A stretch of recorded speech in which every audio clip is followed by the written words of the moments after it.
For those lambs happily taking their mother's milk, it's time for them to be released into the fields at Penhein. And once that's done, it's back to the lambing sheds, because chances are there'll be another one along in a minute. And what a show it was for the folks who were visiting yesterday. Helen, get much sleep last night? Not a lot, about 3 hours, I think. And is that average for this time of year? 3 to 4, yes. Yeah.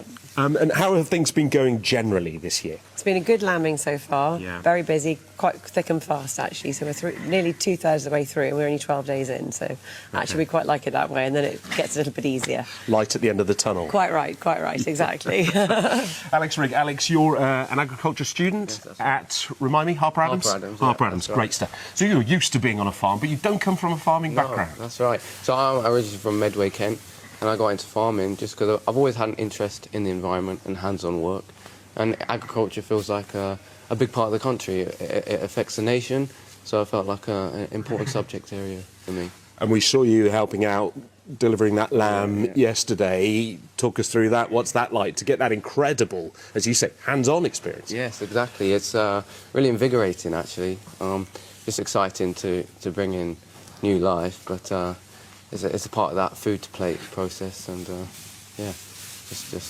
it's good fun, really. Enjoy it. Yeah, and challenges as well, because this is a breed, so different breeds behave differently, don't they, at this time of year, in terms of some births are easy, some are a little bit more problematic. Quite right, and so the breed that we've got has got quite a lot of Texel in it, so we have a crossbreed of Texel and Clean, and the Texels aren't brilliant at lambing on their own. They're a fabulous sheep, they have a good carcass, and they develop very quickly, which we like, but they quite often need a little bit of help, which is what you saw yesterday, just not able to quite get out quite a big lamb on their own sometimes. Yeah, I mean, the lambs do look very big, don't they? Yeah, especially the ones that are singles. Yeah, absolutely. And just that, talking to the people that were here yesterday, it helps to educate the public a little bit, like Alex was talking about, really, learning that connection between what goes on a farm and what ends up in the butchers, the bakers, the supermarket. Yeah, I think sort of even a generation ago, many people would have had some family, distant family maybe, or friends who lived on farms, but that seems to be less so these days. So for lots of people, this is their first and only experience ever on a farm,